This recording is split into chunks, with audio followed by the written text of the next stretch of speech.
Hi friends, welcome back to my channel. ഇന്ന് ഞാൻ വന്നിട്ടുള്ളത് മൈസൂർ പാക്കിൻ്റെ റെസിപ്പിയുമായിട്ടാണ്. നമുക്കിത് എങ്ങനെ തയ്യാറാക്കിയെടുക്കാമെന്ന് നോക്കാം.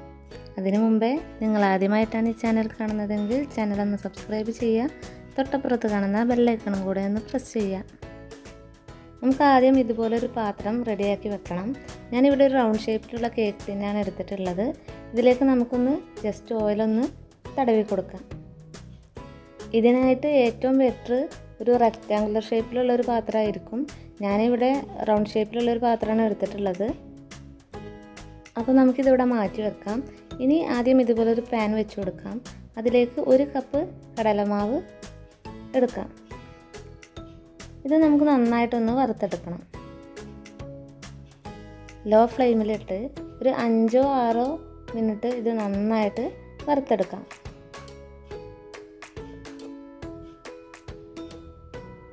നന്നായിട്ട് ഇളക്കി കൊടുക്കണം. കൈയെടുക്കാതെ ഇളക്കിക്കൊണ്ടിരിക്കുക, കരിഞ്ഞു പോവരുത്. ഏകദേശം ഒരു 5-6 മിനിറ്റായി വരുന്ന സമയത്ത് നമുക്കിതിന് നല്ലൊരു സ്മെല്ല് വരും. ആ സ്മെല്ല് വരുന്ന സമയത്ത് നമുക്കിത് ഓഫാക്കാം. അപ്പോൾ നമുക്കിത് ഏകദേശം റെഡി ആയിട്ടുണ്ട്. ഇനി ഫ്ലെയിം ഓഫ് ചെയ്ത് ഈ പാനിൽ നിന്ന് മാറ്റി വെക്കണം. ഞാൻ ഇതുപോലൊരു പാത്രത്തിലോട്ട് മാറ്റി വെച്ചിട്ടുണ്ട്. ഇനി ഇതിലേക്ക് ആവശ്യമായിട്ടുള്ള നെയ്യ് എടുത്തിട്ടുണ്ട്. ഞാനൊരു 1/4 കപ്പ് നെയ്യും ഒരു 1/2 കപ്പോളം സൺഫ്ലവർ ഓയിലുമാണ് എടുത്തിട്ടുള്ളത്. ഇത് നന്നായിട്ടൊന്ന് ചൂടാക്കിയെടുക്കാം.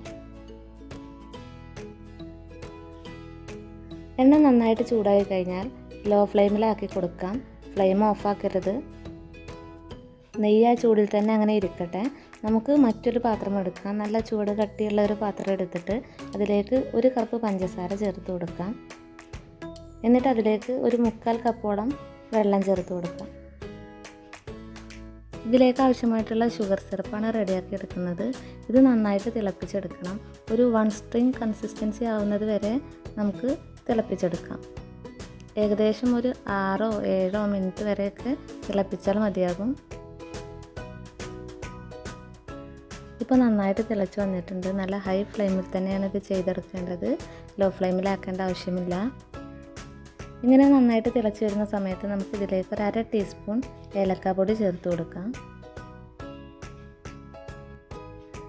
ഇടയ്ക്കൊന്ന് ഇത് നമുക്കൊന്ന് കൈകൊണ്ട് തൊട്ട് നോക്കാം. ഏകദേശം ഈ പരുവമായി വരുന്നത് വരെ നമുക്ക് ഇളക്കി കൊടുക്കാം. അപ്പോൾ നമുക്കിനി ലോ ഫ്ലെയിമിൽ ഇട്ട് കൊടുക്കാം. എന്നിട്ട് നമുക്കിതിലേക്ക് കുറച്ചായിട്ട് നമ്മൾ നേരത്തെ വറുത്ത് വെച്ചിട്ടുള്ള കടലമാവ് ചേർത്ത് കൊടുക്കാം. ഇത് നന്നായിട്ട് ഇളക്കി കൊടുക്കുക. കൈ എടുക്കാതെ ഇളക്കിക്കൊണ്ടിരിക്കണം.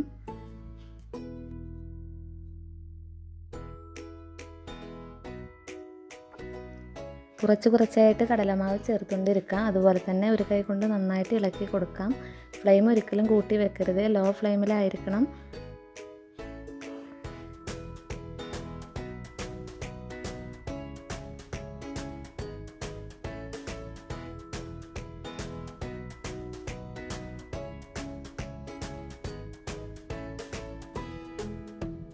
ഇപ്പോൾ ഏകദേശം നന്നായിട്ട് ഇളക്കി യോജിപ്പിച്ചെടുത്തിട്ടുണ്ട്. ഇനി കൈവിടാതെ നന്നായിട്ട് ഇളക്കിക്കൊണ്ടിരിക്കുക. മൈസൂർ പാക്കിന് നല്ലൊരു കളർ കിട്ടുന്നതിന് വേണ്ടിയിട്ട് യെല്ലോ കളർ നിങ്ങളുടെ കയ്യിലുണ്ടെങ്കിൽ ചേർത്ത് കൊടുക്കാം. അല്ലെങ്കിൽ ഇതിലേക്ക് ഒരല്പം മഞ്ഞൾപ്പൊടി ചേർത്ത് കൊടുക്കാം. ഇനി ഇതിലേക്ക് ചൂടാക്കിക്കൊണ്ടിരിക്കുന്ന നെയ്യ് കുറച്ചായിട്ട് ചേർത്ത് കൊടുക്കാം.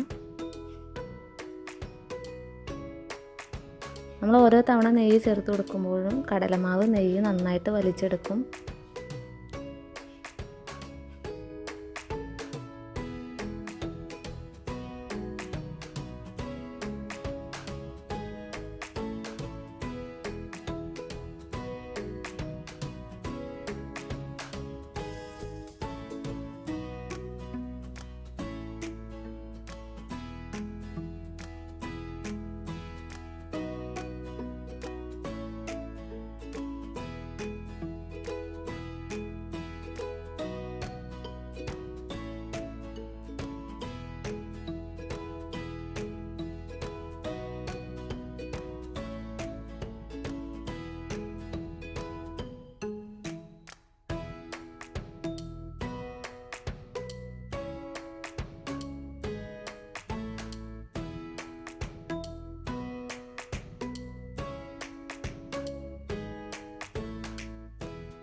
ഇപ്പോൾ നമ്മൾ എടുത്തു വെച്ചിട്ടുള്ള നെയ്യിൻ്റെ ഏകദേശം 1/4 ഭാഗത്തിലധികം നെയ്യ് നമ്മൾ ചേർത്ത് കൊടുത്ത് കഴിഞ്ഞു.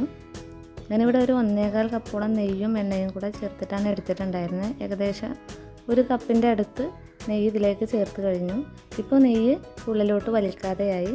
ഈ ഒരു കൺസിസ്റ്റൻസി ആവുന്ന സമയത്ത് നമുക്ക് ഇതൊരു നമ്മൾ സെറ്റ് ചെയ്ത് വെച്ചിട്ടുള്ള പാത്രത്തിലേക്ക് ഒഴിച്ചു കൊടുക്കാം.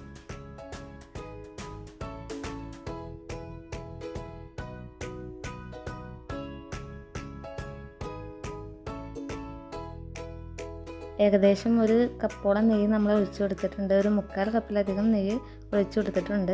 ഇപ്പോൾ ഏകദേശം റെഡിയായി വന്നിട്ടുണ്ട്. പാത്രത്തിൽ നിന്നൊക്കെ വിട്ട് വന്നിട്ടുണ്ട്. ഇനി നമുക്ക് ഇത് നമ്മൾ സെറ്റ് ചെയ്തിട്ടുള്ള പാത്രത്തിലോട്ട് മാറ്റി കൊടുക്കാം. ഇത് ചൂടോടെ തന്നെ അപ്പോൾ തന്നെ നമുക്ക് മറ്റൊരു പാത്രത്തിലേക്ക് മാറ്റി കൊടുക്കണം, അല്ലെങ്കിൽ അത് പെട്ടെന്ന് സെറ്റായി പോകും. ഇതുപോലെ ഞാൻ ഒരു സൈഡിലോട്ട് നീക്കിയിട്ടുണ്ട്.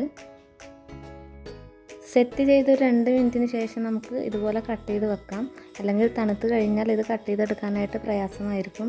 ഞാനിത് കുറച്ച് തണുത്തതിന് ശേഷമാണ് കട്ട് ചെയ്തെടുത്തിട്ടുള്ളത്. നമുക്കൊരു കറക്റ്റ് ഷേപ്പ് കിട്ടാൻ പ്രയാസമായിരിക്കും. നമ്മുടെ മൈസൂർ പാക്ക് ഇവിടെ റെഡി ആയിട്ടുണ്ട്. നല്ല ചൂടാറി വന്ന് നല്ല സെറ്റായിട്ടുണ്ട്.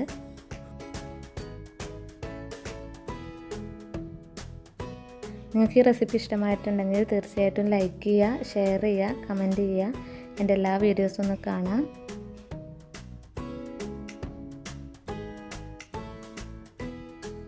Thanks for watching.